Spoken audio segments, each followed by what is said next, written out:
And if you don't hear the whole speech today, I want you to go to splittingthesky.net. Take that home with you, Google it, look up his information.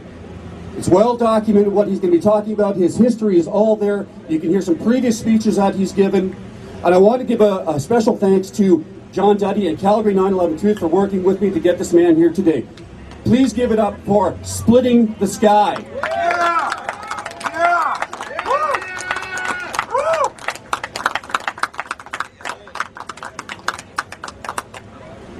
Thank you very much, sisters and brothers. It's a great honor to be here today. It's an honor to walk hand in hand, arm in arm, truth to truth, with fellow 9/11 truthers. And I say that today from the very onset. I'd like to thank a few truthers who have just been mentioned, John Duddy and the gentleman that put up my airfare to come all the way from British Columbia here on his air miles. Thank you very much, sir, whoever you are. One day I hope to meet you or re-meet you.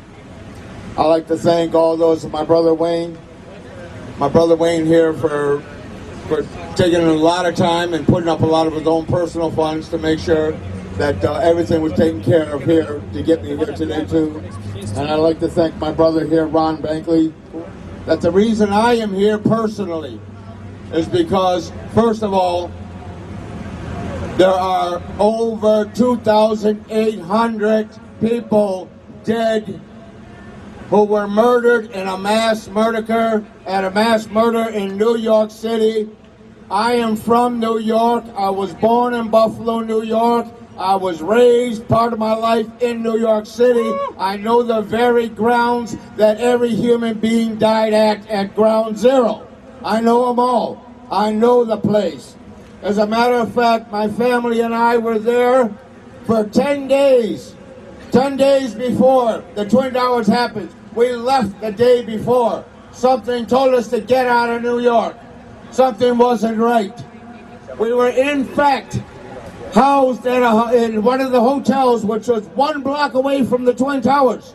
We were in the Marriott Financial Center. It was under renovation, so it cost cheaper. We were going to go to the Marriott Hotel, which over 400 people were killed on September the 11th. We would have been there that morning if it weren't for the fact that my wife and I decided we had to get out of there for some reason. Something told us, get out of New York now. That's that intuitive voice speaking, and when it speaks loud. If we would listen and hear that intuitive voice. But there are over 2,800 people that were murdered on September the 11th.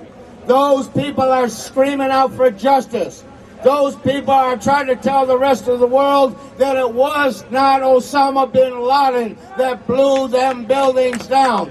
Those people are trying to tell the rest of the world that it was an inside job by the Bush administration, and it was backed by the CIA and the Mossad and the SAS and the ISI. And they said, we need somebody to get out there and tell this and explore this and research this and tell the world who really killed us.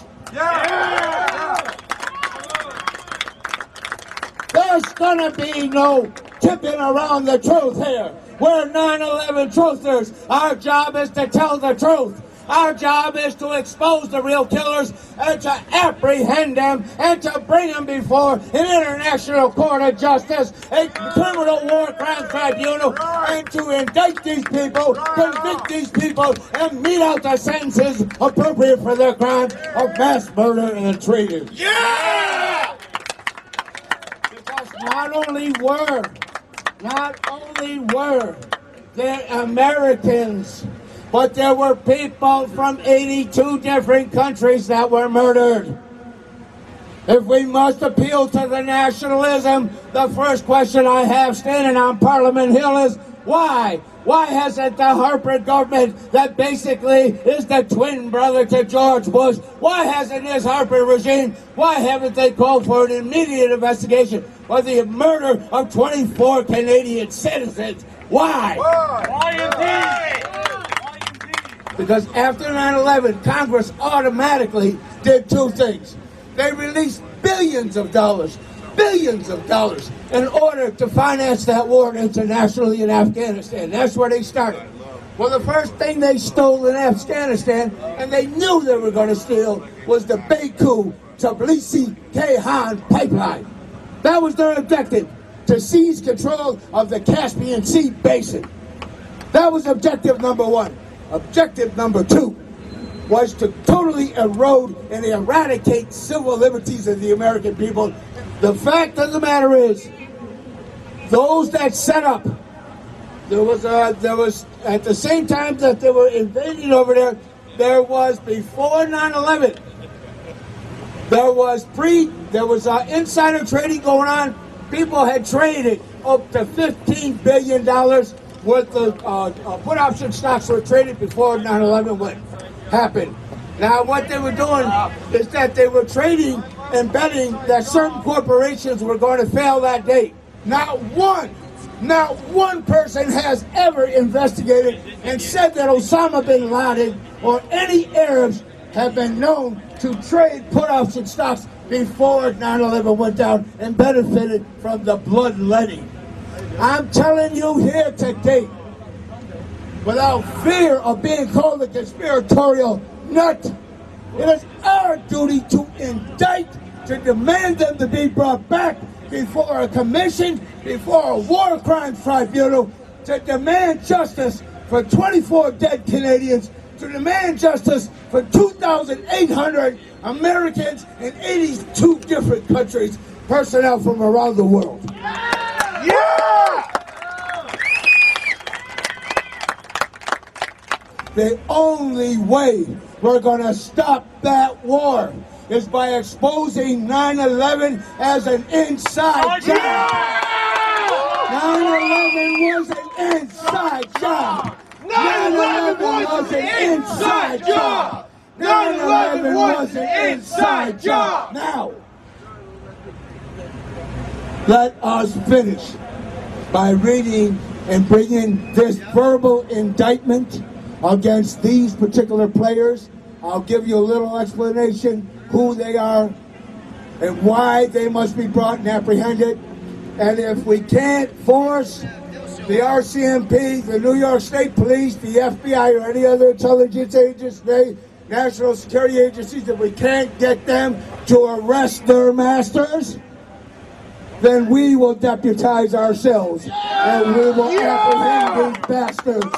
We will seize them. We will go into the meetings in the Bilderberger group and snatch them by the collars and put handcuffs on them and drag them out before the people. Arrest them, charge them, convict them, and mete out the sentence necessary appropriately for mass murder and treason. We're not just sitting here pontificating. People have been killed for a lot less than what I'm saying right now. But I say to you, why worry about assassination when the world is about ready to be bombed to oblivion? You're right. Do you think for 1 second that any one of us will escape? Do you think our children will escape? No, nobody will escape. Everybody walking down here, it's a good day to shop. Bush says continue to shop after 9/11.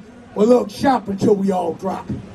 But we're not going to drop because we spent all that money, because I ain't got no goddamn money. But I'll tell you what, I've got integrity.